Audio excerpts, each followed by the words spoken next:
तो हेलो दोस्तों, स्वागत है आपका चैनल में और एक और नए वीडियो में। आज मैं आपको बताने वाला हूं कि नेतरहाट में आप कहां पे घूमने जाएं और आपका बजट क्या होगा, आप लोगों को कितना खर्चा करना पड़ेगा, कितने पैसे में आप आराम से घूम के आ जाएंगे। तो चलिए ज़्यादा देर नहीं करते हैं और वीडियो को स्टार्ट करते हैं।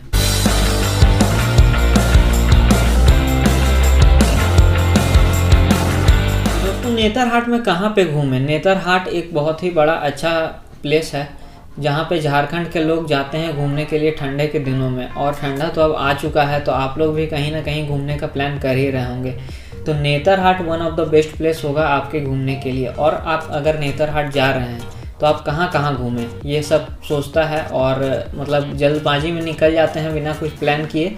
तो उसके लिए हम आपके लिए प्लान कर दे रहे हैं, आप लोगों को बता दे रहे हैं कि आप कहाँ कहाँ घूमें, मेन कौन सा जगह है।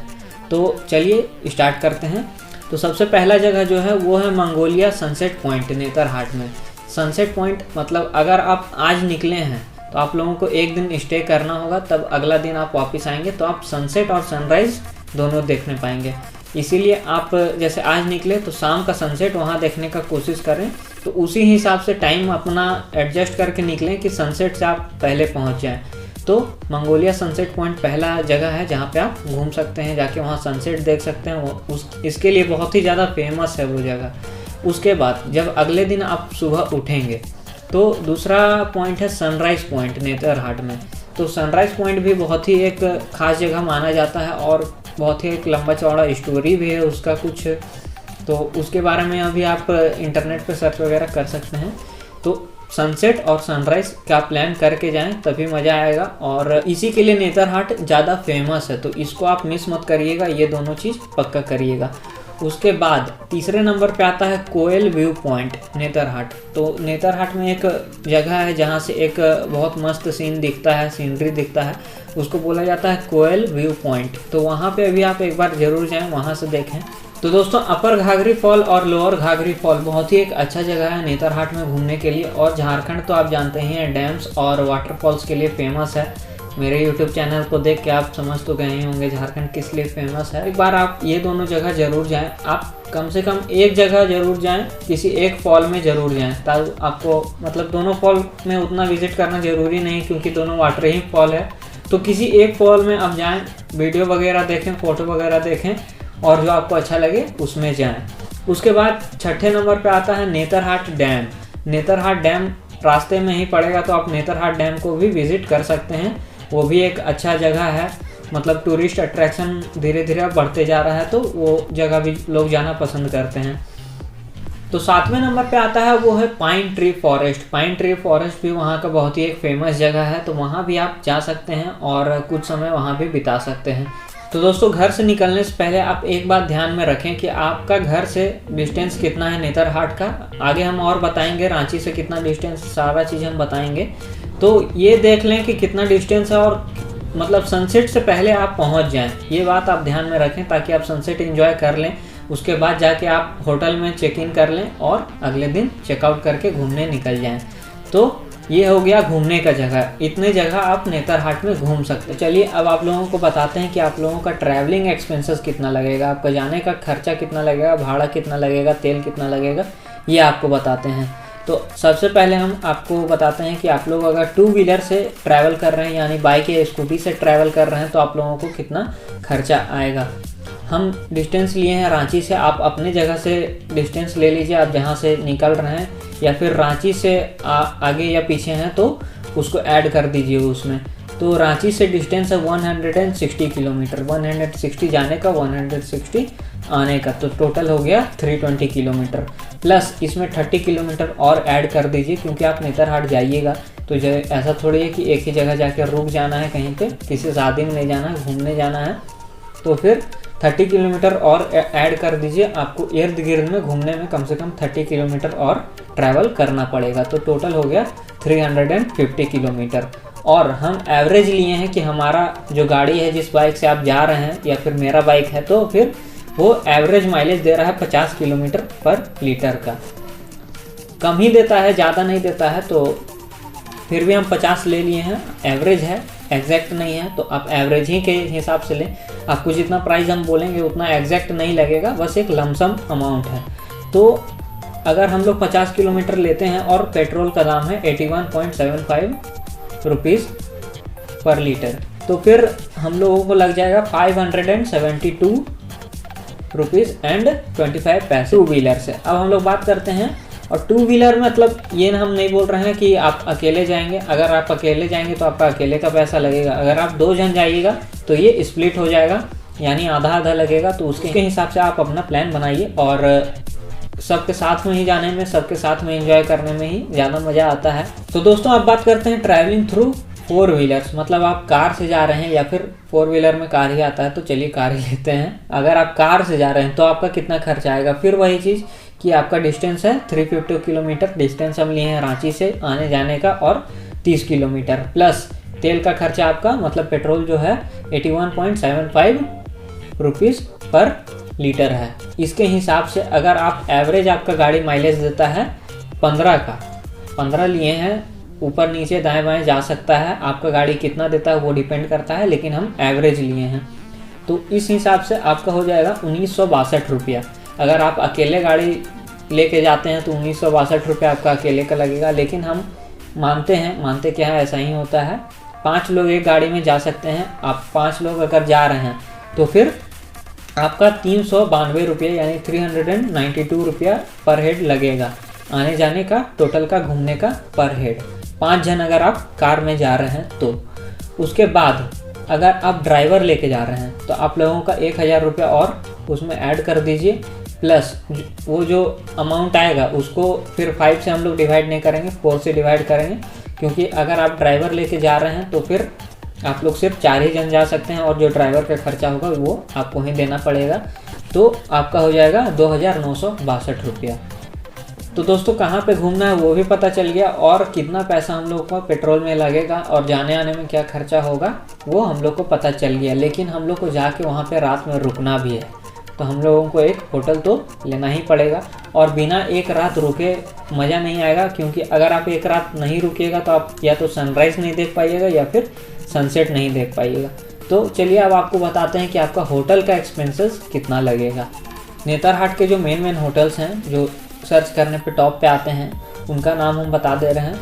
ये है होटल प्रभात विहार, और ये जो होटल प्रभात विहार है वो झारखंड टूरिज़्म के अंडर में है, तो सारा देख रेख वहीं से होता है। आप झारखंड टूरिज़्म के वेबसाइट में भी जाके देख सकते हैं, समझ सकते हैं कि कितना खर्चा लगेगा, क्या लगेगा। और होटल प्रभात विहार का जो स्टार्टिंग प्राइस है वो है 1800 रुपये। हम पर्सनली कॉल करके पूछे हैं और मेरे को वही कोटेशन मिला कि 1800 रुपये लगेंगे। उसके बाद दूसरे नंबर पे है लेक व्यू रिजॉर्ट। यहाँ पे भी हम कॉल किए लेकिन यहाँ पे कोई कॉल रिसीव नहीं किए। इसका भी प्राइस वही लमसम होगा 1200 रुपये से लेकर के 1800 रुपये तक स्टार्टिंग। उसके बाद तीसरे नंबर पे आता है होटल रवि एंड शशि।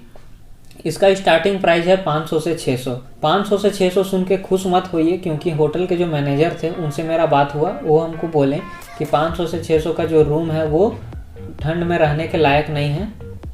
अब वो किस इंटेंशन से बोले, उनका ज़्यादा 1200-1500 वाला रूम लगे उस इंटेंशन से बोले या फिर सही में नहीं है उस लायक, वो तो जाके ही पता चलेगा। और हमको वो बताएं कि 1200 रुपये यहाँ का स्टार्टिंग प्राइस है, और यहाँ पे ज़्यादा रूम्स भी अवेलेबल नहीं हैं। अभी तो सारे रूम्स पैक हैं। आज है 30 तारीख, तो आज सारे पैक था। हम पूछे कि 5 दिसंबर तक खाली हो जाएगा, तो वो बोले हाँ खाली हो जाएगा। तो आप जाएं तो एक बार कॉल कर लें, पूछ लें, और होटल बुक करके जाएं तो ज़्यादा अच्छा है, क्योंकि जाने के बाद बुक करना बहुत ही ज़्यादा हेडेक हो जाता है, इसीलिए। चौथे नंबर पे आता है होटल पाइन वैली। इस पर भी हम कॉल किए लेकिन कोई कॉल रिसीव नहीं किए। और 5वें नंबर पे आता है सनराइज़ रिजॉर्ट। सनराइज़ या ऐसे ही कुछ रिजॉर्ट है। सनराइज़ रिजॉर्ट में हमको ये बात अच्छा लगा कि यहाँ पे आपको टेंट टाइप का बना के दिया जाएगा, उसमें रहने का अलग ही मज़ा आएगा। आपको घर जैसा फीलिंग नहीं आएगा, मतलब लगेगा कि कहीं कैंपिंग वगैरह में आए हैं, तो वो हमको एक अच्छा लगा। लेकिन बाकी कंडीशंस क्या हैं, ठंड कितना लगता है, क्या क्या ब्लैंकेट वगैरह मिलता है, वो भी डिपेंड करता है।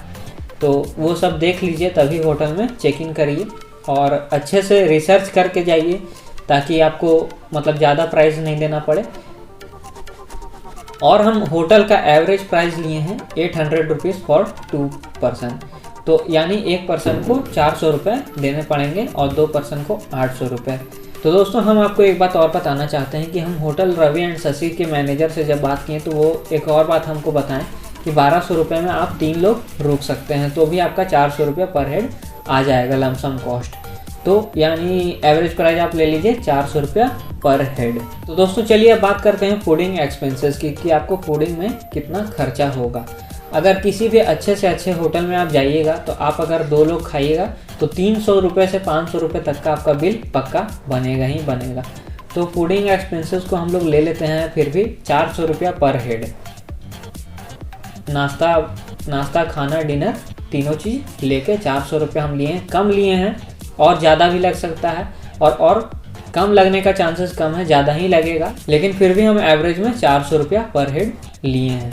तो चलिए अब बात करते हैं ओवरऑल की कि अगर आप लोग बाइक से ट्रैवल कर रहे हैं तो आपका ओवरऑल खर्चा कितना लग जाएगा। आपका अगर बाइक में आप लोग 2 लोग हैं तो आपका ओवरऑल लग जाएगा 2172 रुपया, जो कि अगर 2 लोगों में डिवाइड होगा वो हो जाएगा 1086 रुपया। ठीक है। और बात करते हैं 4 व्हीलर का। अगर आप 4 व्हीलर से ट्रैवल कर रहे हैं और 5 लोग ट्रैवल कर रहे हैं और जो ड्राइवर है वो भी आप ही का दोस्त है, यार है, वही ड्राइव कर रहा है, तो कितना लगेगा। तो वो आपका लग जाएगा 5962 रुपया, जिसको 5 लोगों में हम लोग डिवाइड करेंगे तो 1192 रुपया हो जाएगा पर हेड। तो दोस्तों चलिए अब बात करते हैं अगर आप कार हायर करके ले जा रहे हैं तो आप लोग अगर ज़्यादा से ज़्यादा 4 ही लोग जा सकते हैं और जो 5वां पर्सन रहेगा वो तो ड्राइवर रहेगा, ड्राइव करेगा और उसका भी खर्चा आप ही को उठाना पड़ेगा। तो आपको कितना पड़ जाएगा। तो अगर हम एवरेज लें तो कोई भी पर्सन अगर ड्राइव करके ले जाएगा, रात भर रुकेगा तो 1000 रुपया तो पक्का लेगा ही लेगा और ज़्यादा भी ले सकता है, कम भी ले सकता है। तो आपका टोटल कॉस्ट पड़ जाएगा सारा फूडिंग लॉजिंग वगैरह लेकर के 6962 रुपया। और ये डिवाइड होगा 4 लोगों में, क्योंकि आप एक्स्ट्रा 4 लोग जा रहे हैं, या फिर अगर आप 3 लोग हैं तो फिर 3 में डिवाइड करिए, बाकी आप अपने हिसाब से कर सकते हैं। हम 4 लोग एवरेज लिए हैं क्योंकि एक कार में 4 लोग जा सकते हैं ड्राइवर के अलावा, और 4 पर्सन में हम इसको डिवाइड करेंगे तो ये हो जाएगा 1740 रुपया। तो यहाँ पे आप देख सकते हैं कितना गैप आ गया। भी अगर आप गाड़ी हायर करते हैं तो उसका एवरेज माइलेज वो लोग 12 से 11-12 उससे ज़्यादा नहीं देते हैं, लेकिन अपना गाड़ी जो रहता है वो थोड़ा ज़्यादा माइलेज जो रहता है, क्योंकि वो कम करके ही अपना पैसा बचाने के चक्कर में कम करके ही आपको बताते हैं और कम करके ही देते हैं। यह पूरा नेतरहाट ट्रिप का बजट, और ऐसा नहीं है कि इतना ही एग्जैक्ट लगे, इससे कम भी लग सकता है, ज़्यादा भी लग सकता है, एग्जैक्ट यही नहीं लगेगा, क्योंकि डिपेंड करता है कि आपको किन चीज़ों की ज़रूरत है और कितना आप खर्चा करना चाहते हैं। आप सबसे महंगा से महंगा होटल लें, महंगा से महंगा अगर रेस्टोरेंट में खाएं और सबसे महंगा गाड़ी में जाएं तो आपको ज़्यादा लगेगा ही लगेगा, लेकिन ये एक एवरेज है, इतना आपको लगेगा। इससे थोड़ा कम भी लग सकता है अगर आप घर से खाना बना के ले जाएं और माइलेज आपका गाड़ी अच्छा देता है, बाकी सब चीज़ अगर मिला दें तो इससे थोड़ा कम भी दे सकता है, लेकिन ये एक एवरेज है। इतना मिनिमम अगर आप खर्चा करेंगे तो अच्छे से घूम के अच्छे होटल में रुक के अच्छा इंजॉय करके नेतरहाट में अच्छे से इंजॉय करके इतने में आप घर वापस आ जाएंगे मज़े से। तो ये था पूरा बजट, और ऐसा नहीं था बजट 2020 था, और ऐसा नहीं था कि मतलब आप सिर्फ नेतरहाट के लिए इस बजट को ले सकते हैं। ये बजट आप और भी दूसरे ट्रिप में भी यूज़ कर सकते हैं, किलोमीटर को कम ज़्यादा करके अपने हिसाब से बजट बना सकते हैं। और अगर आप चाहते हैं कि कहीं और का हम बजट बना के आपको बताएं कि कितना खर्चा आएगा, क्या लगेगा, तो उसके लिए आप नीचे कमेंट करिए। और आने वाले वीडियो में हम एक Q&A भी करने वाले हैं, तो उसके लिए आप नीचे अपना क्वेश्चन छोड़ सकते हैं, किसी भी वीडियो में आप डाल दीजिए अपना क्वेश्चन। करते हैं कि आपको ये वीडियो पसंद आया होगा, पसंद आया तो लाइक कमेंट शेयर सब्सक्राइब करना अनिवार्य है, तो कर दीजिए सब्सक्राइब और बने रहिए झारखंड से रिलेटेड वीडियो देखने के लिए। और मैं बोलता हूँ झारखंड से रिलेटेड वीडियो देखने का इसका मतलब ये मतलब नहीं है कि हम सिर्फ झारखंड से रिलेटेड वीडियो बनाएं। आगे आने वाले टाइम में आपको और भी ज़्यादा ट्रैवल वीडियो देखने को मिलेगा, ट्रैवल से रिलेटेड वीडियो देखने को मिलेगा, ट्रैवल हैक्स देखने को मिलेगा, और सोलो ट्रिप कैसे करें उस पर भी वीडियो मिलेगा। हर तरह का ट्रैवलिंग से रिलेटेड वीडियो मिलेगा। तो चैनल में जुड़े रहें, बने रहें, सब्सक्राइब करें। Thank you so much.